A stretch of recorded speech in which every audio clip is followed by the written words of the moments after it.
Directorate of School Education the teachers laga issue luigina all Nagaland Anatg Teachers Group 2015 batch aro Nagaland Government Teachers Association 2010 and 2013 batches pra andolan law upper MLN advisor to school education SCERT Dr. Kekrehole Yhome bra kotha krushe Yhome bra kushiki teachers laga mang khando reasonable thaga sat unreasonable piase Anatg lagai issue per Yhome bra janaishi ki 2483 teachers appoint kurishe kintu advertisement bra thaganai Yhome bra kushiki P&AR department bra regularization process to tinda stage de bhag kuri dishe kude first stage de teachers kan appointment order submit kurubole lage itu bichide vacancy khilaf regularization order aro release order submit kurubole lage Ngta bra taikhan laga salary do state non plan budget te shamil kurbole mang gura upar Yhome bra assert kurishi ki itu do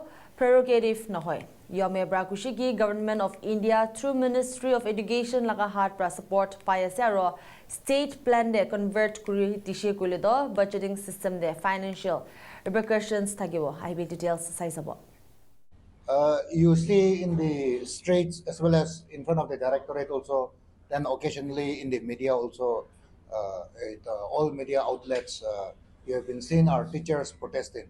So right now, what you are seeing today is the RMSA 2010 and 13 batch, the mainstream group. They have collectively called themselves as the Nagaland Government Teachers Association, and they're protesting, and they say that their agitation will not stop till their demands are being given. Then last month we had the Anatg group also. They were also saying that they will also not stop their agitation till their demand is being given. So I just want to bring to the notice of the public that teachers, we have not only teachers, we have other grade 3, some of them are teachers, like for example, primary teachers, carpentry instructor, etc., fall under grade 3 category of employee. Then we have grade 4. Grade 4 are usually those MTS. So within the spectrum of the Department of School Education, we have 4 categories of workforce, including teachers and MTS. We have the regular employee, those are on the payroll of the government of Nagaland. Then we have the ad hoc teachers. Ad hocs usually they have been given a scale of pay. So this includes the Anatg group, where government has given them a scale of pay. Then we have the third one, which is contract teachers. Most of them are running under schemes, so central schemes. So this will include most of the Nagaland Government Teachers Association. Then we have the contingency, who are the fixed employee. So most of these are usually in the category of grade 4, but we don't see them protesting. So they are given fixed pay. Many of them have retired from fixed pay also. Fixed pays are given based on the Nagaland Minimum Wages Act, which is either skilled or unskilled. So most of them, those who are in contingency or fixed pay, they are getting about 5,200, 6,200, etc., which is not enough to run their family. But they are all part of the inheritance of what we have done before. So the directorate, every time you will see that something is wrong with the school education department. So it appears that the system is wrong. I can say that the system is not wrong. What is wrong is that the design of how we are running the directorate, how we are running our school education is technically flawed. And the design is wrong because it was not based on what do we call data-driven governance or data-driven administration of our human resources. So today, I just want to clarify that many of the demands of the teachers are reasonable, some are unreasonable. For example, I've said with almost all the different groups, including those whom we don't see in the newspapers. I just want to clarify that the Anatg group, they came to me, I had a meeting with them, I said, I can talk to you leaders, but you go and communicate with your own team members. Otherwise, I can come and meet all of you because earlier they were protesting from Naga Solidarity Park. because there are communication gaps.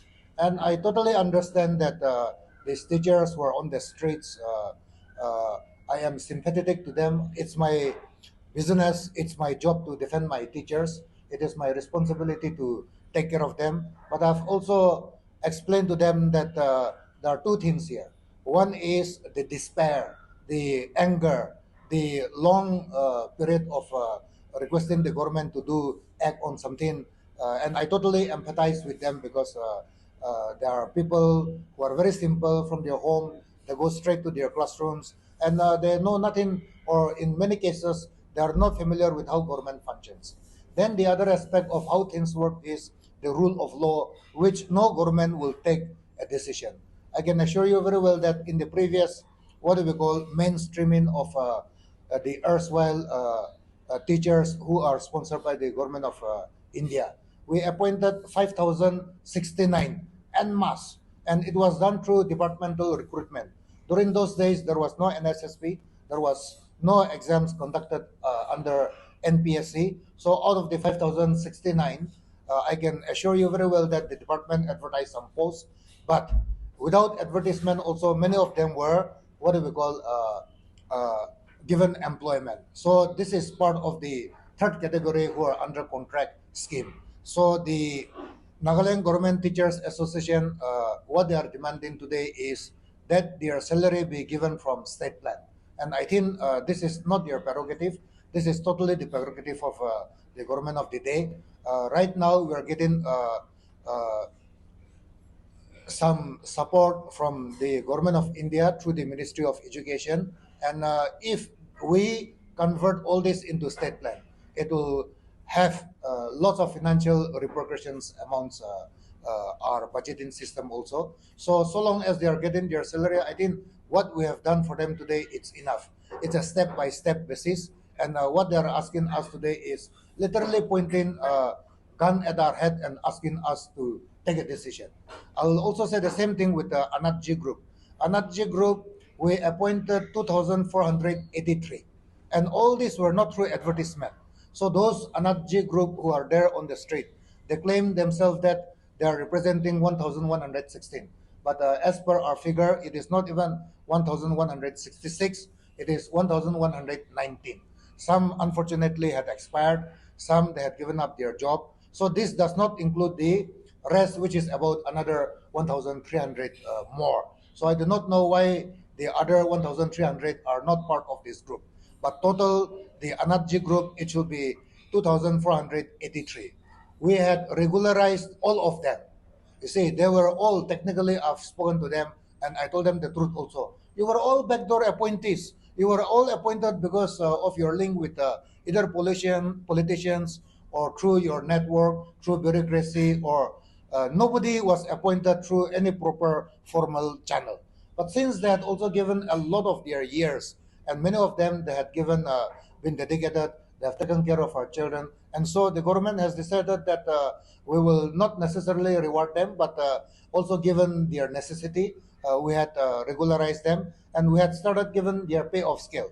Now, what is happening with Anatg group is that they are again part of another group which government of Nagaland had taken up. So the total number of backdoor appointees comes to 3,364, which represents 42 departments.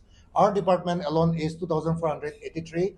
41 departments, the backdoor appointees are 881. So technically speaking, these are all backdoor appointees. But the government of the day, we had decided to regularize them, and accordingly, we had given them regularization, and the process is already on. So from our departmental side, that is Department of School Education, we had asked them to submit their papers. And when I say submit their papers, many of them, those days, they had just come with an application and jobs were given to them. In many cases, many of them have not even submitted their mark sheets. So technically in the department, which is PNR, Personal and Administrative Reforms, their papers are not there. So we have been asking you submit your papers. And since the government has taken a decision, we will accordingly distinct. I would also like to recollect the Uma Devi case, which is a court case. The Uma Devi case clearly says that those who were backdoor appointees after 2006, they will not be entitled to get regularization. The government of the day that is headed by our Honorable Chief Minister, Dr. Nip Hurio, we had been magnanimous, so we had taken a cabinet decision, we had taken a legislative decision, and we had circumvented this Uma Devi's case, and we had given them enough. So I think this Anatg group, there is a sense of impatience in them, but I can outrightly say that they do not know the government procedures. Number two, they are unwilling to understand the government procedures. Number three, they are acting like ruffians out on the street, which is very unfortunate. So I told them, how many of you teachers have you put your children in our government schools? Nobody raised their hand. I don't think they are caring about our government school children. They're just out there, and this is more like a very outlandish statement that they have more fun collecting themselves.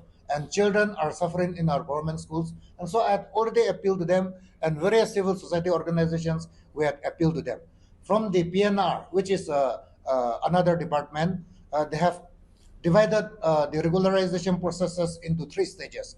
The first stage is all teachers, they have to submit their appointment order, then they have to submit their regularization order against vacancy, and they have to submit release order.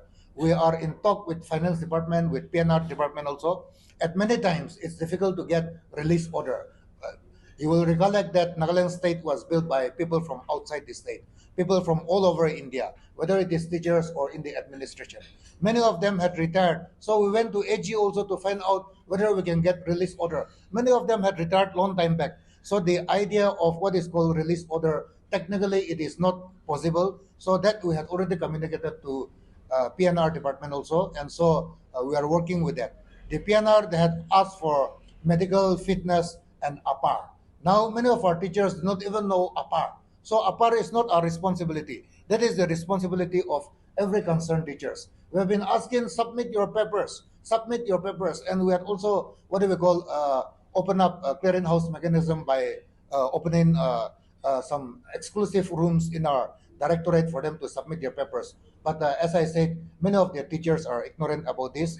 And as per PNR's communication, physical verification will take place. That is, they have to physically bring their mark sheets, their original mark sheets. After that, what the government does is we will send it to all different boards, universities, whether it is here in Nagaland or outside the state. If they are found to be submitting what do we call irregular or what do we call fake certificates, they will be terminated. Not only terminated, they will be asked to reimburse whatever entitlements or emoluments they have been receiving till today. So that is how things work. It is the government's job to take care of them. I just also want to highlight about one particular case. The cabinet subcommittee, they had formed what we call the cabinet subcommittee on temporary PIMs. Outrightly through court order also, there was a standing court order saying that appointments, backdoor appointments, except through NSSB or through NPSC should be completely banned. This is not Government of Nagaland's instruction. This is straight from the High Court and Supreme Court. So it has come to our notice that a subcommittee has been formed. So many people have been appointed despite and in spite government court order. So from our end, we have recommended to the government that of the 668 who are temporarily given PIMs under the T4 category, they should all be terminated. I can assure you very well that we have teacher shortages at some level. For example, specialized skills like chemistry, organic, inorganic professors, or physics, or mathematics. It is very difficult for us to get teachers, even government teachers, because sufficiently our Nagas, we are not qualified, we have not gotten the necessary degrees for all this. But I can assure you that primary teachers, even if you chunk out 2,000 teachers, we will not have a teacher shortage at the primary level. So I can tell you very well that the baggages which we have accumulated over all these years, this has created a lot of financial implications for us. And the manner and the pattern and the genealogical history under which teachers were able to take to the streets and put to ransom the government. This has been a pattern. So I can assure the teachers that we empathize with them. We understand their difficulties, but henceforth, this kind of ruckus, this kind of what do we call? This is not a movement. These all have to follow due process of law, and it is our job to take care of them, and it is my responsibility and our government's responsibility to take care of them. But we are reconsidering their movements, and it is my appeal to all the teachers: please be reasonable. We have told them be patient. I, for one, I don't assure people. I cannot assure them. I've told them I will not give you timelines. The high-powered committee which was instituted, they were using this as what do we call their specific entry point. I said the higher power committee, it was constituted to listen to you and to put it up to the government. And after putting it up to the government, they will have the concurrence of the school education department, the concurrence of PNR department, the finance department, and ultimately the law and justice department. And then the government of the day has to take a decision. The high-powered committee cannot give you any assurance. So you were not only misled, you have failed to understand the high-powered committee. Same case with the RMSA case who were protesting last year. The High Court, they had given a judgment. I said the due process of legality has to be followed. So now the Supreme Court will give their judgment. Then the Supreme Court will direct the government of Nagaland how to go about. Without exhausting all legal procedures, the RMSA, they saw a small light in the High Court order, and they were trying to push us to the wall and force us to do things. So today I can assure you very well that no decisions will be taken without following due process of law. There are rules of law, there are service matters, the days of our foolishness, the days of how we were without a data-driven mechanism to create governance, create service reforms, all these were not there. Now I'm proud to say that we are totally data-driven. So I can assure you very well that we understand the cases of all our teachers in all singularities. We have not yet calculated what will be the implication for this, what do we call, the total who were appointed was 5,069. And if you look at RMSA also, we had formed the WENO committee. The WENO committee, we had studied all RMSA cases by. So it is not like RMSA is one group. There are so many different date of births. We have about 13 batches of them based on their appointment. Then we have what do we call appointments based on graduate teachers, undergraduate teachers, or primary teachers, physical education teachers, vocational educators. So we have segregated all this, but the mainstreaming has taken place because many of them qualified. We had PNR had vetted, so it is this group. So those were the groups which were protesting last year. The financial implications for them will be 313 crore till the last one who retires. So that is with last year's group. Now with this present group, the present group, it is an amalgamation of the 2010 and 2013 batch RMSA cases. So we are yet to descend, but definitely their emoluments are decent enough just now. The government is and will have to take care into consideration. From government of India, the Samagra 2.0 effectively will end on 31st March this year. So Delhi will now roll out Samagra 3.0. So we have to wait for what are the new mechanisms, especially the fiscal federal relationship with government of India, Ministry of Education, and the government of Nagaland. So we will have to consider that. So I've told them, even if you are there shouting on the street, we cannot be taking any decision just now because we have to wait and we need to have patience there. It is very clearly written in their appointment order. You should catch hold of their appointment orders that they are temporary. Anytime they can be thrown away. It depends on. So I think the rules of their engagement was very clear. And as I said, it is not like Delhi is giving us what do we call the financial grant every month. It comes in what do we call 4 installments. So many times I don't want my teachers to suffer. So we have been borrowing from the finance department also. Insofar as salary is concerned, I know that is their only mainstay. So we have approached finance department also, and we have been trying to provide their salary on time. I will also like to recollect that a couple of years back, they were not getting their salary for many years. We are trying to address all this, but this their appointment very clearly says that they are part of the central scheme. So the central government has to bear their salary. Initially, Delhi was supporting 100% salary. Now, Delhi now supports, after every year, the support salary component has been coming down. Right now, government of Nagaland is bearing 56%, 54% of their salary component, and Delhi is bearing 46% of their salary component. And I feel bad for my teachers because you see, we are not able to give what do we call increase their destiny also because the manner in which they were all appointed. If we were not financially ready to appoint so many teachers or take care of so many teachers in the first place, we should not have appointed them a long time back. The rules were very clear when government of India said we will give you 100% salary component, but every year we will deduct 5%, and ultimately government of Nagaland has to take care of all their salary. We should have said we will not take this kind of scheme. We will not take this kind of financial grant. But we went the ballistic way, and we appointed 5,069, and today we are suffering financially because of all those. So I'm not blaming anyone, even my predecessors or whoever it is, but a lot of unhealthy things happen in the department. So we are cleaning the picnic spots of those who literally feasted and created financial burden for us today.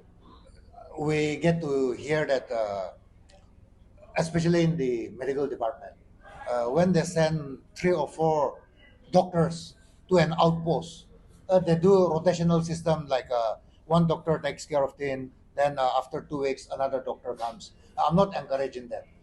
I can assure you very well that that rooster system technically it's impracticable with school education system. The entire teacher has to enter the classroom every day, so there can be no rooster system as far as school education is concerned. So the Anatg group, it affected 789 of our schools. So there will be one teacher shortage. In some schools, there were 2 teacher shortages. So we had already checked out all those. So unfortunately, other teachers will have to do the rooster system. But as I said, rooster system is something which is impracticable. So usually they have early duty. So as I said, mentioned just now, the department, we had already spoken to them. Their demands are impossible, I can assure you. And I can assure you very well that a lot has been taken care of them. And what they are asking is something out of the blue. Even this, we cannot understand. So we ask for financial concurrence. And the finance department is, what do we call, very clear about this. So actually, this matters instead of approaching us. They should have approached the Department of Finance, which is privy to how their salary should be paid. From our ends, what we could have done, we have done for them. So I think uh, it is becoming more like a merry-making. You see, collectivism is coming and creating all this kind of. I think it's very unfair because their children are our children are there in the schools. So what we will do is we will take a political decision. We will take the concurrence of our government also, and we may have to do something which I can assure very well it will go against them because what they're asking for something is impossible and literally putting a gun against the department head and saying we will not retract if you don't do this. This department will say we have no choice. We cannot do anything. Sorry to back, but the same government that is in power now was also in power back then, especially for the teachers that are now protesting. So political decision that you are now saying should be made. I mean, decisions are already made, right? What difference is it going to make this time? Wine and bottles, we are getting confused. We have rebranded ourselves. Maybe the same people or some of the same people may be there, but as that famous Greek philosopher, you don't step in the same river twice. So it's a totally different government. The since you have brought up about the RMSA last year batch, the 2015, I think the Supreme Court has recently passed an order, right, disposing of the case. The Supreme Court has disposed their case. So, in a way, we will have to now follow the court's order. We are waiting for the court to give us direction. We will implement it in spirit. It is our job to take care of our teachers, as I said.